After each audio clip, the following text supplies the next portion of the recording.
আসসালামু আলাইকুম সুপ্রিয় শিক্ষার্থীরা, কেমন আছো সবাই? আশা করি ভালো আছো। যারা অন্য ধর্মাবলম্বী শুনছো তাদের সবাইকে আমার আন্তরিক শুভেচ্ছা ও অভিনন্দন। আমি তোমাদের গণিত বইয়ের ধারাবাহিক সমাধান করাচ্ছি। সেই ধারাবাহিকতায় আজকে আমি তোমাদের সূচক ও লগারিদম অংশে সমাধান করাবো। সূচক ও লগারিদম, সূচক বিষয়টার সঙ্গে আমরা আগে পরিচিত হইনি। দেখো, Subscribe my YouTube channel, সূচক Maths Technique by S.H. Suman, sir. এটাকে আমরা বলতে পারি পাওয়ার। অর্থাৎ আমরা যদি স্বাভাবিকভাবে বাস্তবিক জীবনে চিন্তা করি, যার যত পাওয়ার সে তত শক্তিশালী বা ক্ষমতাবান। তাহলে গণিতের বেলায় ওই বিষয়টা আমরা একটু খেয়াল করব। যে সংখ্যাটার উপরে যত পাওয়ার থাকবে সেই সংখ্যাটাই হবে বড় সংখ্যা। আচ্ছা, পাওয়ারটা কোথায় লিখতে হয়? দেখো, পাওয়ারটাকে যদি তুমি চিন্তা করো কিভাবে লিখবা, একটা জিনিস খেয়াল করবা। আমাদের মানুষের গঠনের সাথে কিছুটা তুলনা করে আমি বলতে যাচ্ছি। সেটা দেখো, আমাদের কানটা কোন সাইডে? যে কোনো এক সাইডে, একটু বডি থেকে উপরের দিকে। তাহলে কোন সংখ্যার পাওয়ার বলতে আমরা বুঝবো ওই সংখ্যাটা, মনে করে নিলাম সংখ্যাটা এর উপরের দিকে, বডি থেকে উপরের দিকে, ধরো এটা পাওয়ার দিলাম হচ্ছে।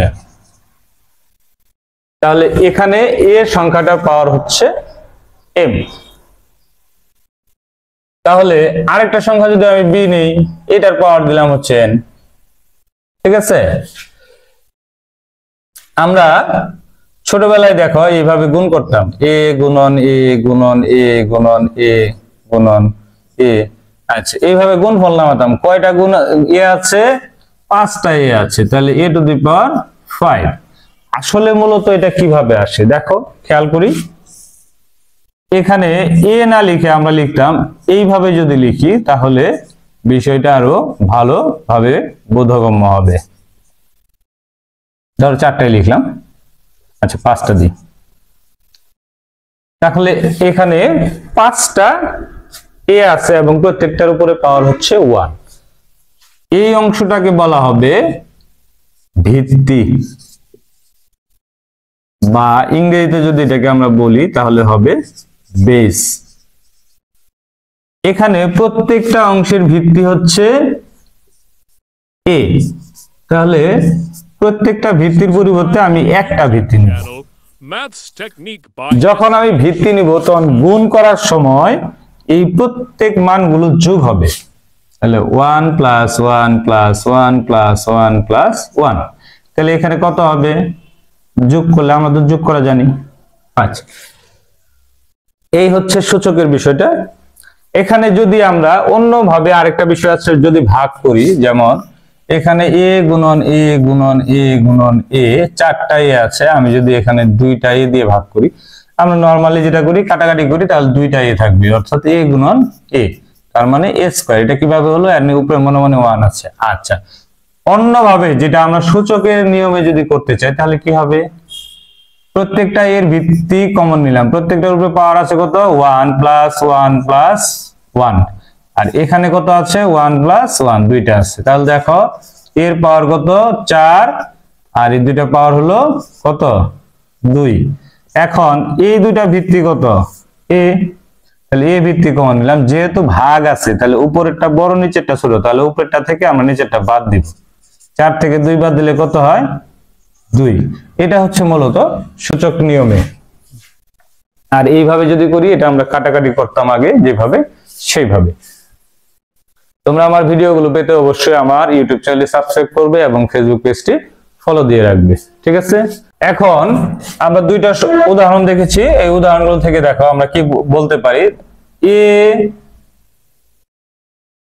টু দি পাওয়ার এম গুণন এ টু দি পাওয়ার এন, এই দুইটা যদি গুণ করি তাহলে একই ভিত্তি থাকলে গুণনের সময় পাওয়ার কি হয়? যোগ হয়। আমরা কিছুক্ষণ আগে সেটা করেছি। আর যদি ভাগ আকারে থাকে তাহলে কি হবে? ভাগ আকারে থাকলে বিয়োগ হবে। যদি আমি উপরেরটা লিখি তাহলে এরকম হবে, অথবা আমরা যদি নিচেরটা লিখি তাহলে উপরে 1, নিচে হলো n - m আসবে যদি উল্টায় লিখি। ঠিক আছে? আচ্ছা, আরেকটা বিষয় খেয়াল করে দেখো, আমরা যদি এ স্কয়ার অনেক সময় এ স্কয়ার হোল স্কয়ার লিখি, এটা মানে কি?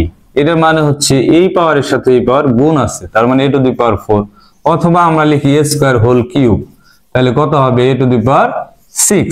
তাহলে এটা দিয়ে বোঝা যায় যে আমরা কি করব, পাওয়ারের উপরে পাওয়ার থাকলে গুণ করব। তাহলে দেখো a to the power m whole to the power n, তাহলে এটাকে আমরা কি লিখতে পারি a to the power mn, অথবা আমরা লিখতে পারি a to the power n whole to the power m, অর্থাৎ ঘুরিয়েও লিখতে পারি, এটা গুণাকারেও লিখতে পারি।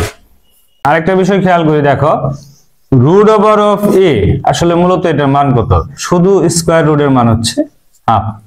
যদি এরকম থাকে n রুট a, অর্থাৎ এখানে 2 থাকলে আমরা লিখি না, এখানে যেহেতু n আছে তাহলে কি লিখতে হবে? তাহলে 1/n এর পরিবর্তে যে কোনো সংখ্যা থাকতে পারে, 1/a two the power 1/n হবে। এই হচ্ছে আরেকটা সূত্র হচ্ছে, দেখো a ইনভার্স মাইনাস পাওয়ার যদি থাকে তাহলে কি করতে হবে? 1/a লিখতে হবে। কিভাবে লিখবো? অর্থাৎ মাইনাস পাওয়ার যদি থাকে, এই যে এই অংশ, এই সূত্রটা অনুসারে আমরা এটা লিখতে পারি, অথবা এটা যদি থাকে তাও লিখতে পারি n রুট a ইনভার্স, তাহলে কি লিখবো? 1/a two the power 1/n, এটা লিখতে পারি, অথবা পুরোটা ব্র্যাকেট দিয়ে 1/n লিখতে পারি। মোটামুটি এই অল্প কিছু সূত্র পড়লে আমাদের সূচকের অংশের সমাধান করা যাবে। তা আমরা আশা করি সূচকের অংশ সমাধান করার জন্য এই সূত্রগুলো ভালোভাবে মুখস্থ করে রাখবো। ধন্যবাদ সবাইকে এতক্ষণ আমার সাথে থাকার জন্য। দেখা হচ্ছে পরবর্তী ভিডিওতে অঙ্ক নিয়ে।